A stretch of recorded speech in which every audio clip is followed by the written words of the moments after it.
Hello students आज हम आपको फिगर्स ऑफ स्पीच बता रहे हैं। फिगर ऑफ स्पीच जिसको कि हिंदी में अलंकार कहते हैं और इसका अर्थ ही होता है हमारी लैंग्वेज की शोभा को बढ़ाना। और वैसे तो फिगर ऑफ स्पीच बहुत होते हैं, लेकिन हमें जो इंटरमीडिएट में पढ़ने होते हैं वो आपके 7 फिगर ऑफ स्पीच होते हैं। 7 जो कि ये लिखे हुए हैं: simile, metaphor, personification, apostrophe, oxymoron, hyperbole and ओनोमोटोपोइया।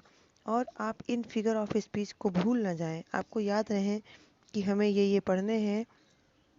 इसके लिए आप एक ट्रिक है, जैसे शैम्पू लिखेंगे तो आपको उसमें उस शैम्पू में ये सारे फिगर ऑफ स्पीच के फर्स्ट लेटर आपको आ जाएंगे। जैसे आपने एस लिखा, ठीक, एस से आपका हो गया सिमली। इसके बाद आपने एच लिखा, एच एच से आपका हो गया हाइपरबोल। इसके बाद आपने ए लिखा, ए से आपका हो गया एपोस्ट्रॉफी। इसके बाद आपने एम लिखा, एम से आपका हो गया मेटाफर। इसके बाद आपने पी लिखा, पी से आपका कौन सा हो गया पर्सोनिफिकेशन। इसके बाद आपने ओ लिखा, ओ से क्या हो गया ओनोमोटोपोइया। फिर हमने एक बार ओ लिखा, इससे हो गया ऑक्सीमोरन। इस तरह से आपके सातों फिगर ऑफ स्पीच इसमें आ जाते हैं। आपको याद करने के लिए आपकी ये ट्रिक है कि आप भूले ना कि आपके इतने फिगर ऑफ स्पीच हैं। ठीक है, तो पहली आपकी फिगर ऑफ स्पीच है सिमली। फर्स्ट ऑफ ऑल हम सिमली पढ़ेंगे। सिमली,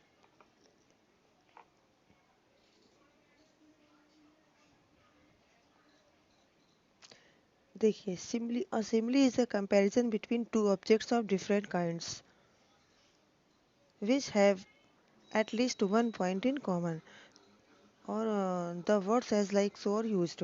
ठीक है, मैं आपको समझा देती हूँ।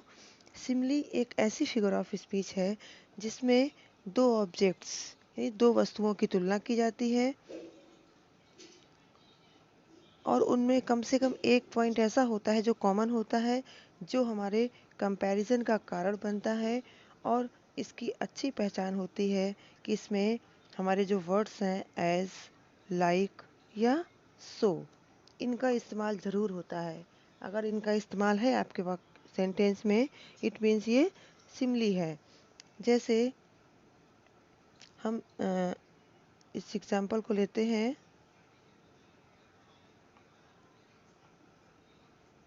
She is as fresh as dew. वो इतनी फ्रेश है जैसे कि ओस की बूंद। तो यहाँ पर शी की कंपेयर किससे की गई है? ड्यू से। और कंपेयरिंग जो वर्ड है वो क्या है? एज, ये एज है। लेकिन दोनों में एक वर्ड कॉमन है, वो क्या है? ये आपका फ्रेश है। इस तरह से दो अलग अलग आपके डिफरेंट ऑब्जेक्ट होते हैं, लेकिन दोनों में एक कोई वर्ड आपका कॉमन होता है और उसी कॉमन वर्ड को व्यक्त करने के लिए हम एज या सो या लाइक वर्ड का यूज़ करते हैं।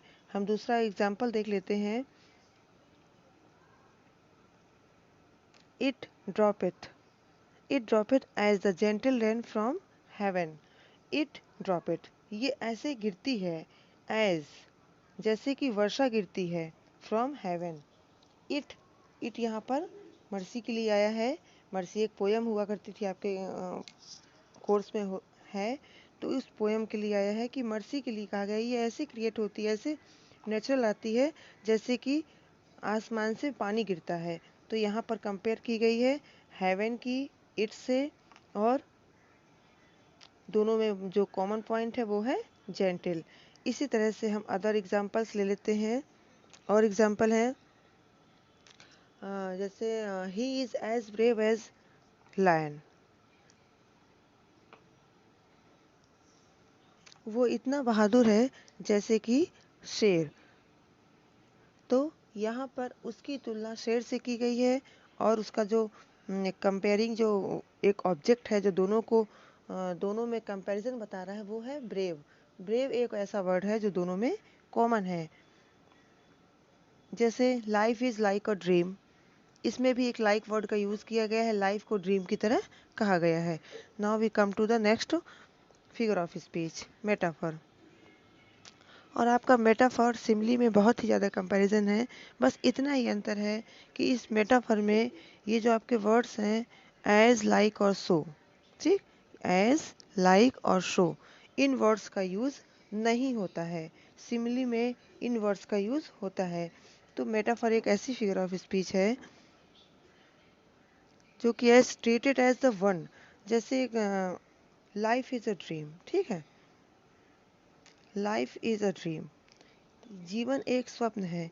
लेकिन अगर हम कह देते कि like a dream, like a dream मतलब जीवन एक स्वप्न के समान है, तो वहाँ पर हमारी क्या हो जाता, सिमली हो जाती। लेकिन हमने जीवन को स्वप्न ही बना दिया है। इसी तरह से दूसरा एग्जाम्पल है the camel is the ship of the dessert. अगर हम यहाँ पर लिख देते कि the camel is like the ship of the dessert, जो ऊँट होता है वो रेगिस्तान के जहाज की तरह होता है, तो वो सिमली हो जाता।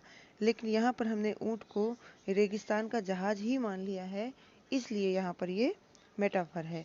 तो कहने का मतलब दोनों फिगर ऑफ स्पीच में इतना ही अंतर होता है, उसमें एज लाइक सो वर्ड का यूज़ करते हैं, लेकिन मेटाफर में उस चीज़ की तुलना नहीं करते हैं, उस चीज़ को वही मान लिया जाता है। जैसे इसमें लाइफ को ड्रीम मान लिया गया है, कैमल को शिप मान लिया गया है, ना कि कैमल शिप के समान है बल्कि उसको शिप मान लिया गया है। नेक्स्ट फिगर ऑफ स्पीच में आपको दूसरे पार्ट में बताऊंगी।